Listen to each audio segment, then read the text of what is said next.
नमस्कार, good morning and जय हिंद। मैं शशांक आपके लिए लेकर आया हूँ फोर्थ एंड फिफ्थ के करंट अफेयर्स। तो आज हम देखते हैं कि न्यूज़ में हमारे पास आज टॉपिक्स क्या क्या होने वाले हैं। I welcome you all to our YouTube channel which is Swami Vivekananda institute. So let's get started. हमारा फर्स्ट टॉपिक आज का होने वाला है आपका जनरल स्टडीज 3 से related which is your science and tech. Science and tech. इसमें हम लोग देखते हैं कि टॉपिक में क्या है हमारे लिए आज। लेट्स सी, न्यूज आ रही है कि DRDO successfully tests ballistic missile अग्नि प्राइम। अब अग्नि प्राइम हमारे टॉपिक आ गया और डीआरडीओ ने आज से पहले कितने सारे अग्नि सीरीज के मिसाइल्स लॉन्च किए हैं ये भी हमारे लिए इंपॉर्टेंट हो गया। ठीक है, सो यहाँ पे दो चीजें हैं। पहला हम जानेंगे कि अग्नि की कितनी सारी सीरीज होती हैं, फिर हम लोग जानेंगे कि यहाँ पे टाइप्स ऑफ बैलिस्टिक मिसाइल क्या होते हैं। दो तरह के मिसाइल होते हैं, पहला होता है क्रूज मिसाइल, दूसरा होता है बैलिस्टिक मिसाइल। इतना क्लियर है? तो देखते हैं सबसे पहले about ballistic missile. Ballistic missile क्या होता है कि यहाँ पे पहले ये अर्थ के सरफेस को छोड़ता है, ठीक है, फिर ये जाके अपने सब्जेक्ट पे अटैक करता है। Whereas in cruise missile ये पैराबोलिक पाथ को कवर करता है। ठीक है, अब देखते हैं अग्नि मिसाइल्स के बारे में। जितनी भी अग्नि मिसाइल्स हैं वो मीडियम टू इंटरकॉन्टिनेंटल रेंज की मिसाइल्स होती हैं। ठीक है, मतलब कि एक कॉन्टिनेंट से दूसरे कॉन्टिनेंट तक जाने की क्षमता ये मिसाइल्स रखती हैं। इतना क्लियर है? अब जो बैलिस्टिक मिसाइल्स होती हैं ये टाइप ऑफ मिसाइल्स हैं that follows a ballistic trajectory. ठीक है, और अग्नि मिसाइल जो हैं they are surface to surface ballistic missile. मतलब कि अगर यहाँ पे एक सरफेस है और यहाँ पे एक सरफेस है, सो इसको लैंड से ही लॉन्च किया जा सकता है। सरफेस टू सरफेस मिसाइल्स होती हैं। अब आपको एमसीक्यू दिया होगा कि आर अग्नि missiles a type of ballistic missiles और नॉट। सो या ट्रू, दिस इज ट्रू। ठीक है, और इनके वॉरहेड पे न्यूक्लियर पेलोड भी रखा जा सकता है। मतलब कि अग्नि मिसाइल्स एक ऐसी मिसाइल्स हैं जहां पे कि न्यूक्लियर और कन्वेंशनल वॉरहेड का यहां पे यूज किया जा सकता है। क्लियर? अब देखते हैं टाइप्स क्या क्या है इनके।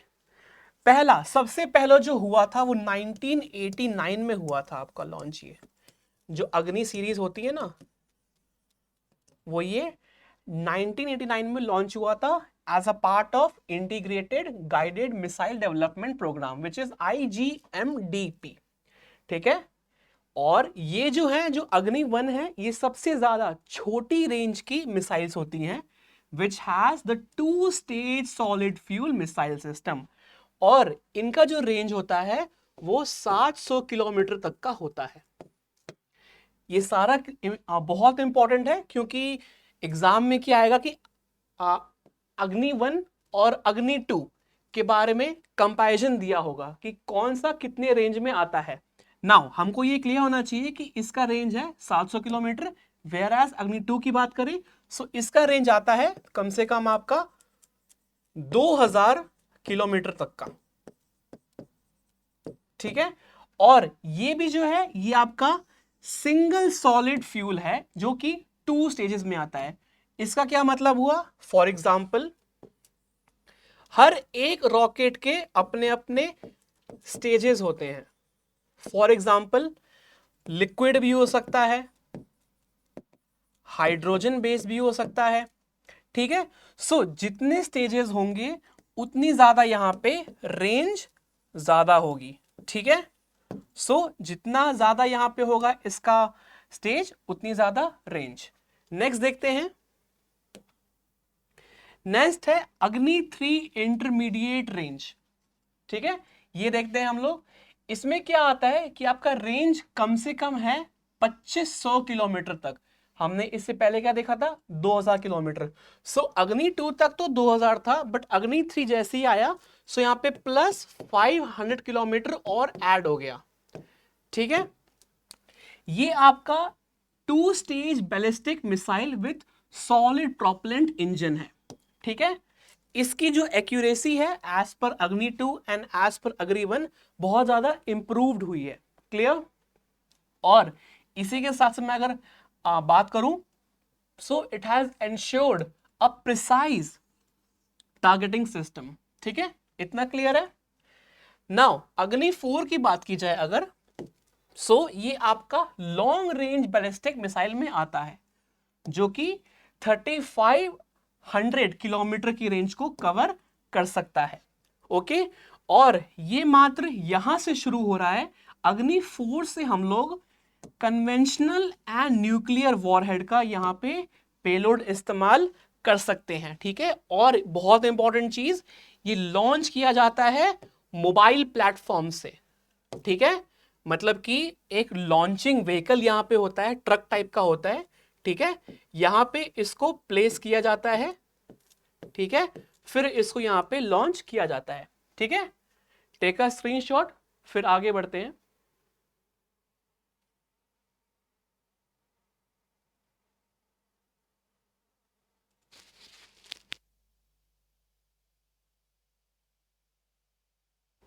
नेक्स्ट देखते हैं। नेक्स्ट है आपका अग्नि 5। ये अभी तक की लॉन्गेस्ट मिसाइल सीरीज है, and guess what, this has the range of 5000 kilometres. So कहां 3500 किलोमीटर और कहां एकदम से ये 5000 किलोमीटर आ गया। सो अग्नि 5 अभी तक की सबसे ज्यादा एडवांस मिसाइल सिस्टम है, ठीक है, जो कि surface to surface ballistic missile होती है।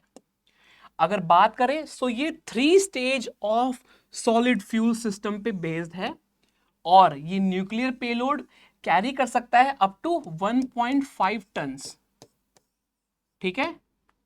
और एक बार ये लॉन्च हो गया, सो इसको स्टॉप किया जा सकता है only and only by interceptor, मतलब कि इसमें कोई अपना सेल्फ डिस्ट्रॉयबल बटन नहीं होता। मतलब कि अगर इसको एक बार लॉन्च कर दिया गया, सो इसको रोकने के लिए किसी और मिसाइल का यूज करना होगा, ठीक है। सो ये कुछ कुछ पॉइंट्स हैं अबाउट अग्नि सीरीज जो आप लोग को मालूम होनी चाहिए, ठीक है। टेक अ स्क्रीनशॉट, फिर आगे बढ़ते हैं हम लोग।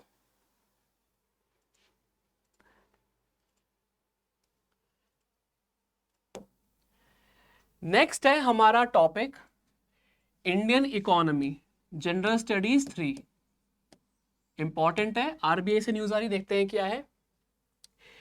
यहां पे आरबीआई बात कर रहा है to keep the price stable, ठीक है। यहां पे 6.5% रेट का जो रेपो रेट है उसको कांस्टेंट रखने की बात की गई है। अब यहां पे दो चीजें आती हैं, पहला तो रेपो रेट क्या है, दूसरा एमपीसी क्या है। सो पहले हम लोग एमपीसी देखते हैं। MPC is nothing but it is monetary policy committee. ये कमिटी आरबीआई के द्वारा बनाई जाती है। हाल ही में अभी अभी एपीएससी का एग्जाम हुआ था, उसमें ये क्वेश्चन दिया गया था और ऑप्शन में लिखा था कि it is a committee by central government. नहीं, ये कमिटी आरबीआई के द्वारा स्थित की गई है, ठीक है। और ये रिस्पॉन्सिबल है for deciding the benchmark policy interest rate, मतलब कि कितना इंटरेस्ट रेट होने वाला है। जो इंटरेस्ट रेट होता है वो होता है 4% ±2% का, ठीक है। सो इतने ही रेंज में कितना ज्यादा इसको सेट करना है वो एमपीसी यहां पे डिसाइड करता है, क्लियर। और एमपीसी से पहले क्या होता था कि जो आरबीआई के गवर्नर हैं वो बेंचमार्क को डिसाइड करते थे, ओके। नाउ अगर इस कमिटी के बारे में बात की जाए, so this is more transparent and accountable, clear. और 2015 के बाद से जो ये आरबीआई है, Reserve Bank of India and Indian government, they signed the monetary policy framework agreement which is MPFA, okay. और 2015 के बाद से ये एमपीसी यहां पे लागू हुआ। सो आपसे वो कोई पूछे कि इसका मेन फंक्शन क्या है, फंक्शन इसका इतना ही है कि ये प्राइस स्टेबिलिटी में हेल्प करता है कि कितना ज्यादा इन्फ्लेशन रखना है उसमें, ठीक है। Now achieving inflation targets of 4% plus minus 2% with a standard deviation of 2% in medium term, मतलब कि 4% प्लस माइनस 2% के रेंज में एमपीसी को अपना इंटरेस्ट रेट इन्फ्लेशन के लिए रखना होता है। इतना क्लियर है। नाउ अब आते हैं रेपो रेट के ऊपर। सो मान लेते हैं कि ये सेंट्रल बैंक है, ठीक है, ये सेंट्रल बैंक है और ये नॉर्मल बैंक्स हैं, ठीक है। नाउ जिस रेट पे नॉर्मल बैंक सेंट्रल बैंक से यहां पे कैपिटल लेता है, जिस रेट पे, उसको बोलते हैं रेपो रेट। इसका सेम उल्टा हो जाएगा आपका रिवर्स रेपो रेट, ठीक है। टेक अ स्क्रीनशॉट, फिर आगे बढ़ते हैं हम लोग।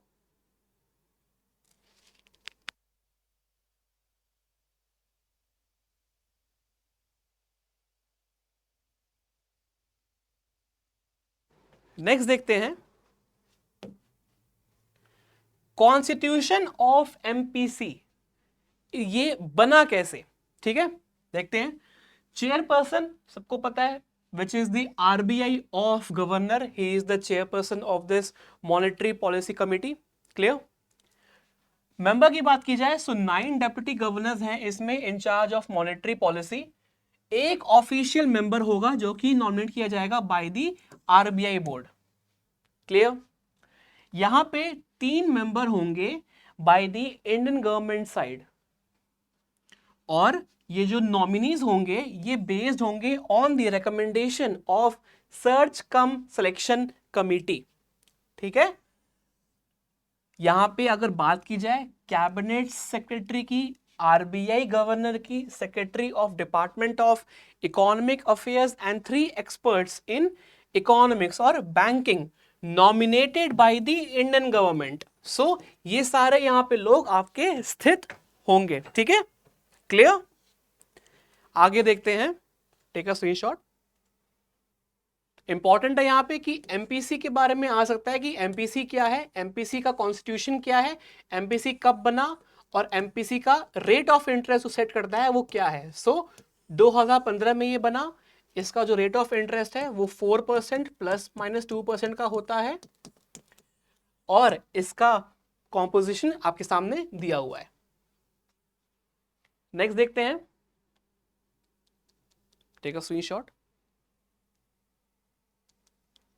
सो नेक्स्ट है, what was the requirement for limits on unified payment interface which is UPI transactions. So हम इसके बारे में देखते हैं कि लिमिट क्या सेट की गई है। नाउ बेसिस के बारे में बात की जाए, यूपीआई क्या होता है हम सबको मालूम है, यूनिफाइड पेमेंट इंटरफेस।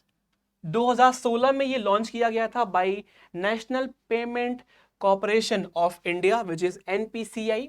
इंपॉर्टेंट चीजें हैं, याद रखिएगा कि 2016 में ये चीज आई थी बाय एनपीसीआई।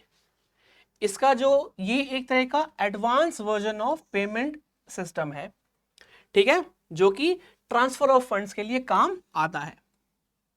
नाउ अगर डेली लिमिट्स की बात की जाए सो इसके ऊपर डेली एक इम्पोज लिमिट सेट की गई है, जो कि है या तो 20 ट्रांजैक्शंस इन अ डे, और नहीं तो 1 लाख इन अ सिंगल डे। इन दोनों में से अगर कोई भी यहां पे अगर मीट होती हैं चीजें, सो वहां कहा जाएगा कि यहां पे जो इम्पोज्ड लिमिट है वो रीच हो चुकी है, ठीक है। नेक्स्ट देखते हैं।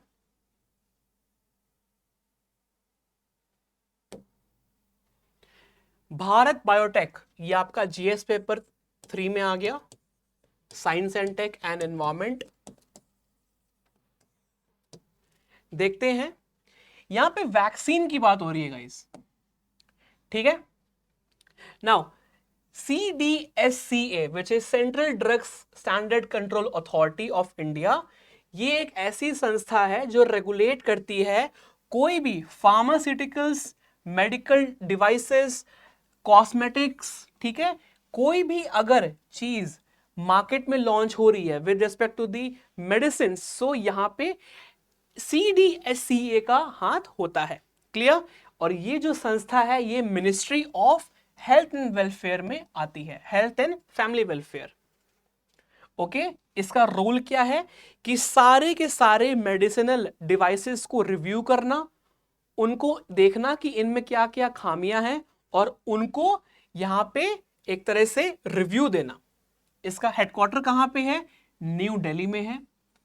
ये हेड किया जाता है बाय DCGI, ठीक है।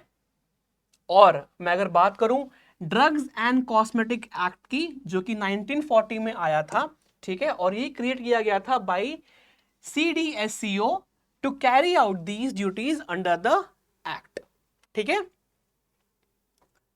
नेक्स्ट देखते हैं।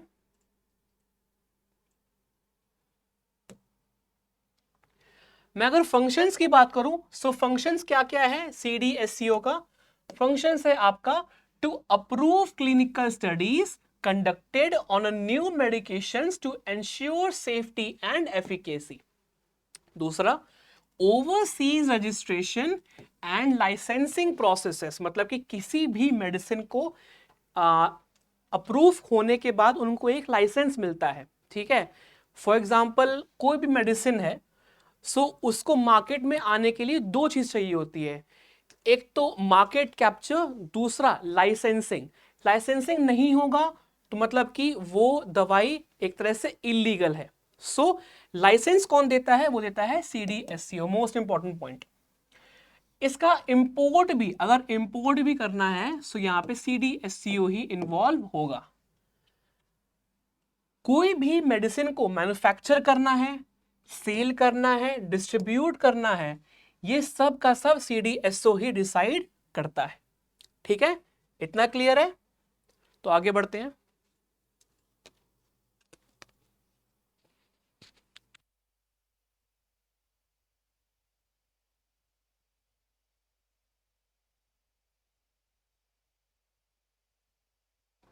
नेक्स्ट देखते हैं रबर इंडस्ट्री। रबर इंडस्ट्री बहुत ज्यादा न्यूज में है आजकल। GS paper 2 and GS paper 3, ये दोनों में आ जाएगा। अच्छा, रबर से याद आया, अगर आप में से कोई स्टॉक मार्केट में इन्वेस्ट करता है या इंटरेस्टेड है, सो एक MRF का शेयर आता है। सो जो MRF का फुल फॉर्म होता है ना, इसका ही मतलब होता है मद्रास रबर फैक्ट्री। सो ये बहुत ही महंगा शेयर है, मैं एक्चुअली लेने की सोच रहा हूं, ठीक है। So it's just a knowledge for you. Now topic पे आते हैं, रबर इंडस्ट्री क्या होती है। सो अगर नेचुरल रबर की बात की जाए, ये एक तरह का पॉलीमर है आइसोप्रीन का। क्या कहा मैंने? आइसोप्रीन का ये एक तरह से पॉलीमर है, जो कि ये एक ऑर्गेनिक कंपाउंड है, ठीक है। और ये कहां से आता है? ये पॉलीमर ऑफ आइसोप्रीन आता है लैटेक्स से, लैटेक्स से फ्रॉम द रबर ट्री। और इसको एक और नाम दिया गया है विच इज हेविया ब्रासिलिनेसिस, ये इसका बायोलॉजिकल नेम है, ठीक है। मैं अगर वर्ल्ड की बात करूं, सो मेजर प्रोड्यूसर्स यहां पे आ जाते हैं थाईलैंड, इंडोनेशिया, मलेशिया, इंडिया। और इंडिया में कहां? So Kerala is the only state which produces almost 75% of the natural rubber. So अगर क्वेश्चन आए कि which state in India produces the largest quantity of natural rubber, it would be Kerala state. Clear? Next देखते हैं, second largest consumer क्या है? India है, ठीक है। We are the 5th largest producer and second largest consumer. Most important point of the day, India जो है वो 5वां सबसे बड़ा प्रोड्यूसर है और दूसरा सबसे ज्यादा कंज्यूम करता है ये चीज, किसका? नेचुरल रबर का। क्लियर? नाउ अगर नेचुरल रबर की बात की जाए, so India currently meets 40% of its requirement through imports. आप लोग ये देखिए कि हम लोग 5th लार्जेस्ट प्रोड्यूसर होने के बाद भी हम लोग 40% ऑफ द रबर इंपोर्ट कराते हैं बाहर से। सो ये क्या दिखा रहा है, ये चीज ये दिखा रही है कि हमारी अभी तक सेल्फ डिपेंडेंसी अचीव नहीं हुई है यहां पे। सो अगर आपसे एमसीक्यू में क्वेश्चन दिया जाए कि इंडिया डज नॉट इंपोर्ट्स, ध्यान दीजिएगा, India does not imports rubber from outside India, so this is false. Although we are the 5th largest producer in terms of natural rubber, but still we are importing some rubber from the outside countries. ठीक है, clear? Now अगर इसके तापमान की बात की जाए, ये जो पेड़ है इसके लिए एक पर्टिकुलर टेम्परेचर सेट किया जाता है, वो है 20 to 34 डिग्री सेल्सियस का। ठीक है, और इवनली डिस्ट्रीब्यूटेड रेनफॉल यहां पे होनी चाहिए कम से कम 100 दिन तक की एक साल में। कंडीशन क्या क्या चाहिए यहां पे? उमस होनी चाहिए, there should be humidity of around 80% और 2000 आवर्स ऑफ सनशाइन यहां पे होना चाहिए, और यहां पे विंड बिल्कुल भी नहीं होनी चाहिए, जो हवा है वो बिल्कुल नील होनी चाहिए या तो बिल्कुल वहां पे कम होनी चाहिए। क्लियर? ये सब चीजें ग्रो करने के लिए होती हैं which are important, and this is all about the rubber industry in India. I hope इतना क्लियर हुआ होगा। नेक्स्ट देखते हैं, टेक अ स्क्रीनशॉट।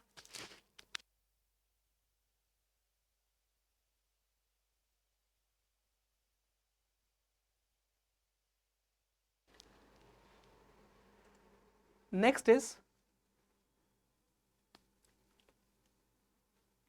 इज मैं अगर वर्ल्ड की बात करूं, सो as per 2019 data, Thailand is the largest producer of rubber in the world. अभी तक सबसे टॉप पे कौन चल रहा है? It is Thailand. ठीक है, followed by Indonesia, Malaysia, India and China. So Thailand is the largest producer of rubber in the world. ठीक है, इंडिया की बात की जाए, India is the 4th largest producer and consumer of the rubber in the world. अगर इसके history की बात की जाए, सो 1895 में, ध्यान दीजिएगा, जो पहला रबर प्लांटेशन हुआ था वो 1895 में हुआ था on the hill slopes of Kerala. ठीक है, डिस्ट्रीब्यूशन की बात की जाए, so once again as it told you earlier, Kerala is the largest producer of natural rubber in India. जो केरला है ये मात्र ऐसा एक स्टेट है इंडिया में जो कि largest producer of natural rubber है। ठीक है, नाउ अगर सीक्वेंस की बात की जाए, so Kerala, Tamil Nadu, Karnataka, Tripura, Assam, Andaman and Nicobar island etcetera, ये सारे कुछ कुछ जगह हैं जहां पे कि आपका नेचुरल रबर प्रोड्यूस किया जाता है। क्लियर? और अगर नेचुरल रबर की बात की जाए, सो ये प्रेफर किया जाता है ओवर सिंथेटिक रबर्स। क्यों? Because of its high tensile strength, मतलब कि इसको हम बहुत ज्यादा स्ट्रेच कर सकते हैं, ये टूटेगा नहीं। ठीक है, next, it is tear resistance, ये टूटता नहीं है। ठीक है, so these are some points about the rubber. आगे देखते हैं गवर्नमेंट का इनिशिएटिव क्या क्या है। सो रबर इंडस्ट्री को लेके गवर्नमेंट का इनिशिएटिव है, पहला rubber plantation development scheme, RPDS, important, ध्यान दीजिएगा, to support the development of rubber plantation by providing financial assistance to the farmers.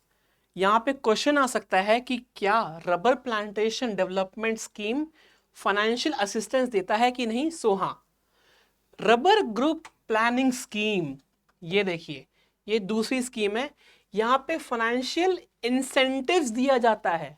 मैंने क्या बताया पहले वाले में?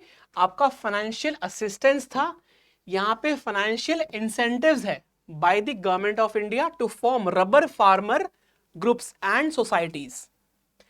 तीसरी चीज, नेशनल रबर पॉलिसी 2019 में दिया गया है कि it includes provisions to support the natural rubber production sector in India. ठीक है, सो ये 3 स्कीम्स हैं जो आप लोग को याद होनी चाहिए अगर एग्जाम में क्वेश्चन आए तो। आगे देखते हैं। नेक्स्ट है अबाउट साइक्लोन्स। ये आपका जीएस पेपर 1 में आ जाएगा, विच इज ज्योग्राफी। देखते हैं। अब यहां पे साइक्लोन की नेमिंग की बात हो रही है। सो नेमिंग कैसे होती है? ये जो नेमिंग होती है ना, ये कंट्रीज करती हैं ऑन रोटेशनल बेसिस। ठीक है, और वर्ल्ड में बात करूं सो ऐसी 6 यहां पे स्पेशलाइज्ड जगह हैं जो कि कलेक्टिवली नाम को डिसाइड करते हैं। वो क्या है, आइए देखते हैं। So there are 6 regional specialised meteorological centres, RSMCs। ठीक है, और 5 regional tropical cyclone warning centres which are TCWCS। ये दोनों संस्थाएं मिलके यहां पे नेम देती हैं। अच्छा, मैं अगर RSMC की बात करूं सो इंडिया में इंडियन मेट्रोलॉजिकल डिपार्टमेंट, जो मौसम विभाग जिसको हम बोलते हैं, द वेदर डिपार्टमेंट, ये एक मात्र ऐसा डिपार्टमेंट है इंडिया में जो कि 6 RSMCs में आता है पूरे वर्ल्ड में, और ये प्रोवाइड करता है information and name about the tropical cyclone. अब क्वेश्चन पूछेंगे कि ट्रॉपिकल साइक्लोन क्या होता है। ट्रॉपिकल साइक्लोन ऐसा साइक्लोन होता है जो कि आपका ट्रॉपिक्स रीजन में फॉर्म होता है। ये क्या होता है? ट्रॉपिक्स रीजन मतलब कि जो आपका Tropic of Cancer and Tropic of Capricorn के बीच में जितने भी साइक्लोन्स बनते हैं उनको बोलते हैं ट्रॉपिकल साइक्लोन। ठीक है, और इनका नाम देता है इंडियन मेट्रोलॉजिकल डिपार्टमेंट। आगे देखते हैं। And storm surge advisories to 13 members countries under World Meteorological Organization. Clear? Next देखते हैं।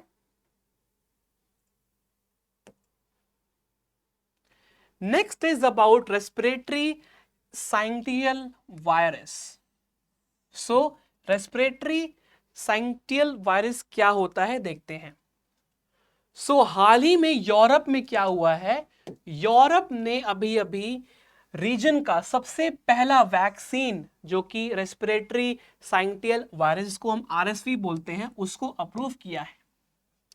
नाउ मैं अगर RSV की बात करूं सो ये एक ऐसा कॉमन रेस्पिरेटरी वायरस है जो कि यूजुअली होता है कैसे, कोल्ड लाइक सिम्टम से। मतलब कि होगा क्या, यहाँ पे ना जो खांसी जुकाम होता है उसके यहाँ पे सिम्टम्स शो होते हैं। ठीक है, क्लियर?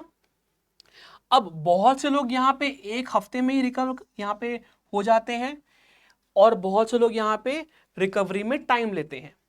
नाउ RSV की बात करूं सो ये बहुत ज्यादा सीरियस हो जाता है, स्पेशली इन इन्फेंट्स, जो बच्चे होते हैं, न्यूबॉर्न बेबी। ठीक है, उनमें ये बहुत जल्दी फैलता है, और जो ओल्डर एडल्ट्स होते हैं उनमें भी। मतलब कि ये क्या शो कर रहा है, ये शो कर रहा है कि it attacks the immunity power.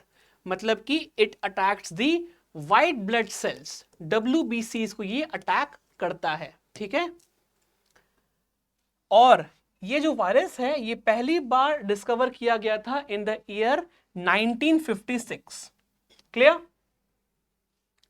RSV की बात करूं सो ये बहुत ही कॉमन ब्रोंकियोलिटिस वायरस है जो कि इन्फ्लेमेशन करता है of the small airways in the lung region. Clear? Next देखते हैं।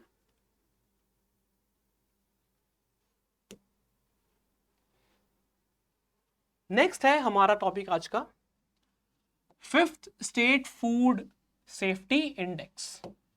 अब देखते हैं FSSAI which is food safety security authority of India, इन्होंने अभी अभी डेवलप किया है क्या, एक यहाँ पे सिस्टम जो कि यहाँ पे फूड सेफ्टी इंडेक्स को दिखाएगा। ठीक है, ये इंडेक्स एक ऐसा इंडेक्स है जो कि एक बेंचमार्क प्रोवाइड करता है towards the objective of evaluating food safety across all the states and union territories।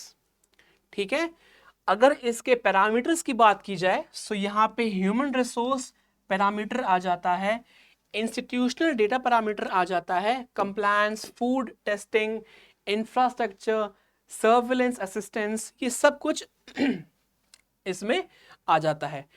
देखिए, एग्जाम पर्सपेक्टिव से इंपॉर्टेंट है कि आपको पता होना चाहिए कि टॉप में कौन है।